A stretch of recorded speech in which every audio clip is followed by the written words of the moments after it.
Okay, so this is my experiment template. So it's called Jake's CO2 Candle Project, and the problem is, what will happen if I put a candle in a sealed enclosure with baking soda and vinegar, or citric acid, baking soda, and water. My hypothesis: I think the flame of the candle will go out because the baking soda and vinegar, or citric acid, baking soda, and water will produce CO2, which puts out the flame because the flame needs oxygen just like us. I'm guessing the vinegar and baking soda will put out the flame faster because it will produce more CO2. Materials you need: one large clear plastic container, a candle, a lighter, preferably a long lighter, baking soda, vinegar, citric acid, water, measuring cup, stopwatch, and scissors. So look at. Okay, it might be hard to hear me because everybody's screaming, but the next step to this experiment is to time how long it takes for this candle to go out in a closed container, and I'm not going to put anything in it. So, I'm going to take my candle, light my candle. I am being safe, I hope. I'm going to take my candle and put it in here. God, it's not working. Because you said it was my friend. Now I'm going to Maybe it's just vinegar,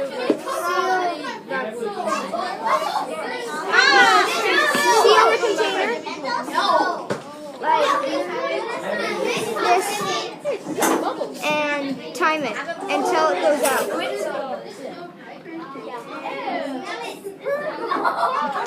We're at 40 seconds, and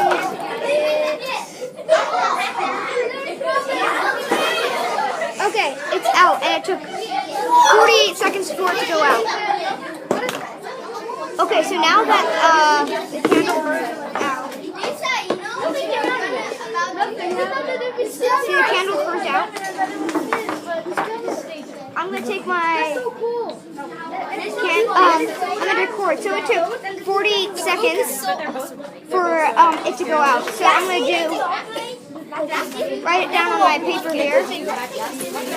Okay, I recorded right here. It's backwards for you, sorry. It took 48 seconds for the candle to go out in an empty container. Now I'm going to do it again with baking soda and vinegar, and then one more time with citric acid, baking soda, and water, or H2O. Scientific terms. He's smart.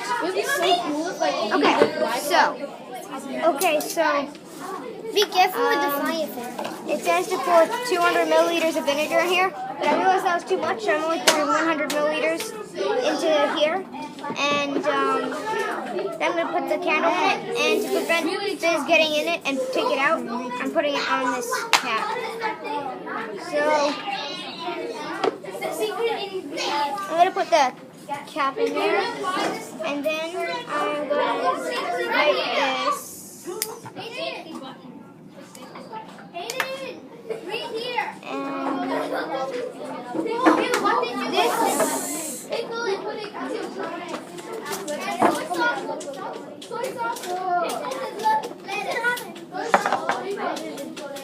And now I'm going to take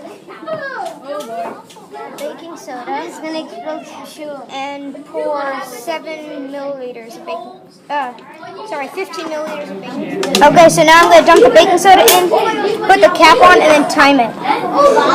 So you can press play once I put. Where's play? Just put it here. Okay, so let's close this cap. Press play. Press play. Now. because there was.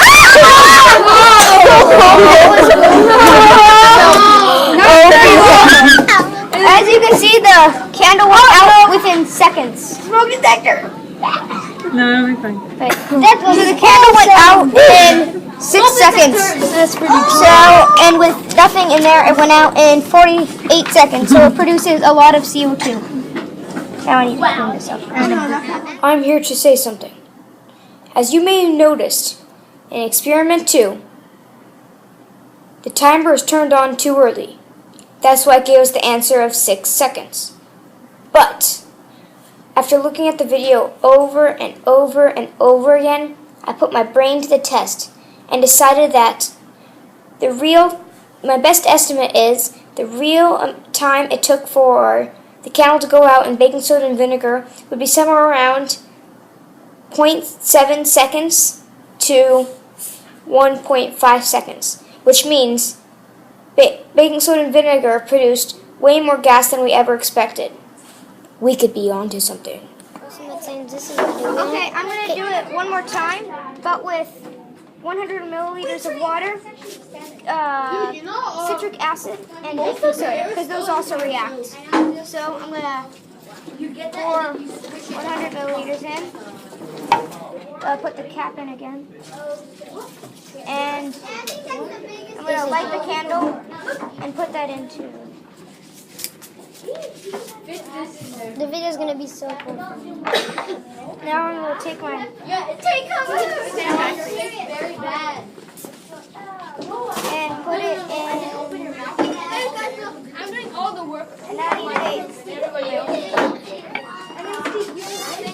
about 5... It's taking the video, so... No, but it has to be helium. He's got 5... I'm going to bite it.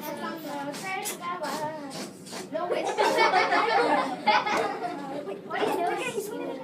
No, the air. Get it.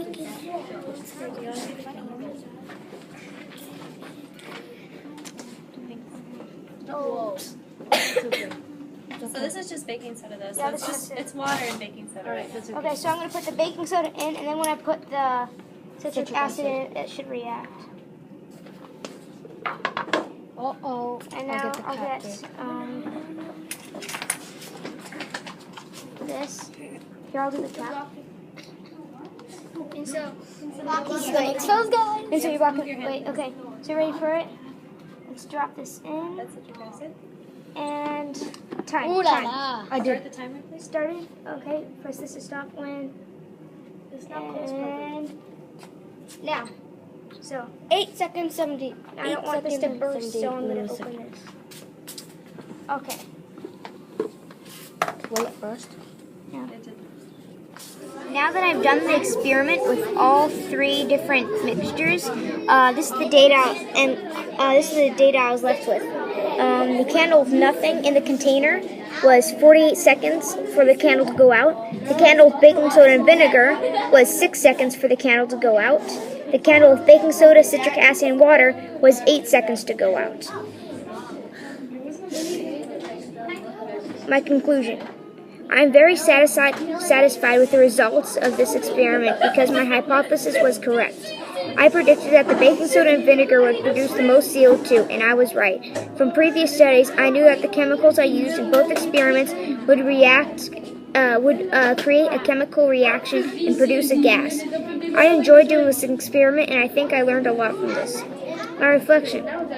If I were to do this experiment again, I would poke a hole in the lid of the container so it did not fly off, and I would use 2 different sets of chemicals.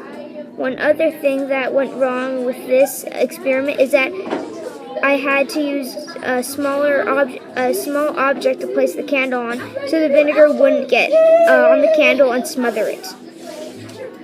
That's my science experiment presentation. Now for the bloopers. Action! Okay, so I'm doing a science experiment, and this science experiment is the one I did on this paper, and it's backwards, but I'm following the procedure strictly. And I'm going to read the materials to you. So the materials say 1 large... Oh, serious, I have to start over.